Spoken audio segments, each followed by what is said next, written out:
O presidente do nosso país, o Luiz Inácio Lula da Silva, desembarcou no início da madrugada de hoje, após mais uma viagem internacional. Assunto para o nosso analista de assuntos internacionais, Herbert Henrique, que já está aqui comigo. Boa noite, Herbert. Vou deixar para você dizer para onde o nosso presidente foi, né? Retornou hoje de manhã. E o que é que ele trouxe na bagagem? Boa noite mais uma vez. Boa noite, Everton. Boa noite a todos. Lula, mais uma vez, saindo em viagem para realizar a nossa política externa brasileira. Mais uma viagem dele. Dessa vez foi para um encontro do G20, a cúpula do G20 em Nova Delhi, na Índia. Essa cúpula que é realizada quase todos os anos, que inicialmente o grupo do G20, para que o pessoal está em casa possa entender que é o grupo do G20, foi criado na década de 90, para unir os países ricos, os países desenvolvidos, com os países que estão em desenvolvimento, para que assim esses países possam ter políticas diplomáticas e realizar convenções, cúpulas para tratar de assuntos mútuos entre eles. E nesse ano foi na Índia, uma curiosidade, Jeff, inclusive a Índia mudou até de nome para a realização dessa cúpula. Se você olhar lá, o nome da Índia era Bharat. Então, esses países foram para a cúpula do G20 esse ano. Inclusive, o presidente Lula se fez presente. Uma mudança boa, viu? Índia é bem melhor. Ô, Herbert, em relação das conversas, das reuniões que o presidente Lula teve com representantes, chefes de Estado, o que é que você pode destacar para a gente aí nessas reuniões?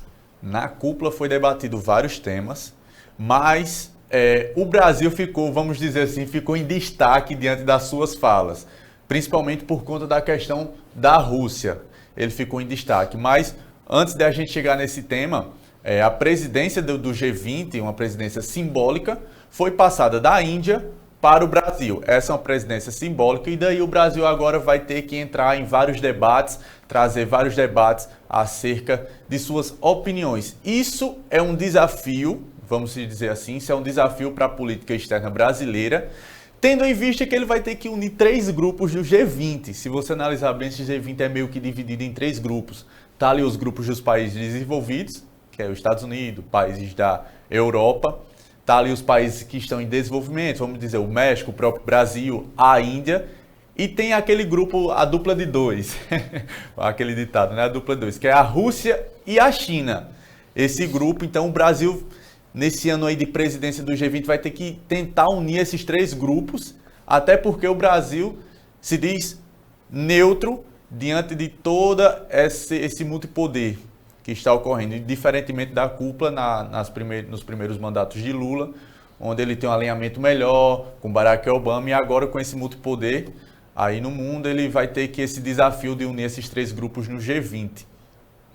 Muito bem, nessa questão da Rússia, deixa eu tocar nesse assunto. O presidente Lula se envolveu em mais uma polêmica quando eu falo porque o assunto foi bem destacado, não só pela imprensa brasileira, que é quando ele disse que se Putin viesse ao Brasil não seria preso. Mais na frente ele foi indagado, inclusive pressionado acerca desse tema. Ele deu uma recuada, disse que porque quem decidiria isso era a justiça brasileira e não o governo brasileiro, né? O que é que você pode acrescentar em relação a essa fala do presidente?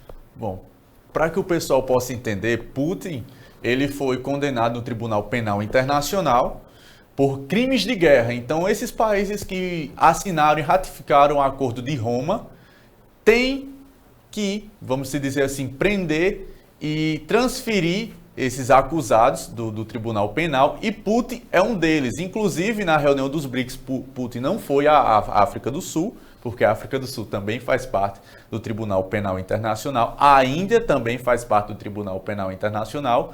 Então, Putin não foi à Índia e o Brasil também faz parte. E ao ser perguntado se em 2024, que a cúpula do G20 vai ocorrer aqui no Brasil, ao ser perguntado, o presidente Lula disse que não prenderia Putin.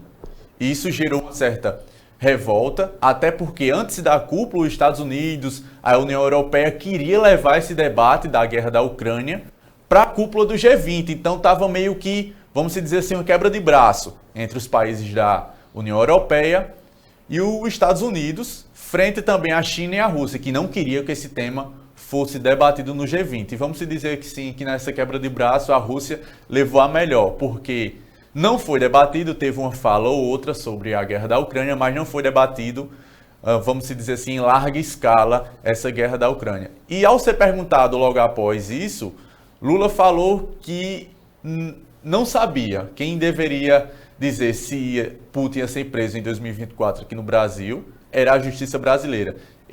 Nem ele, nem o parlamento poderia falar algo se ele seria preso ou não. Quem decidiria é a justiça brasileira. Alguns jornais franceses, alguns jornais dos Estados Unidos ficaram com, vamos dizer assim, entre aspas, essa certa revolta diante dessa fala do Brasil. Porque muitos países, como a gente está conseguindo ver aí na política internacional, querem que o Brasil entre do lado da Ucrânia. Porém, o Brasil se diz neutro, essa neutralidade imperfeita, vamos dizer assim. Puxando um pouquinho mais para a Rússia, puxando um pouquinho mais para a Rússia ali, se abstém um pouquinho, a Rússia fala, não, eu estou neutro aqui, mas é uma neutralidade imperfeita. Inclusive, depois disso, ele até disse que vai estudar, ele, Lula, a possibilidade de não fazer mais parte do Tratado do Tribunal Penal, né? Exatamente, porque tem muitos países de potências mundiais que não fazem parte desse tribunal.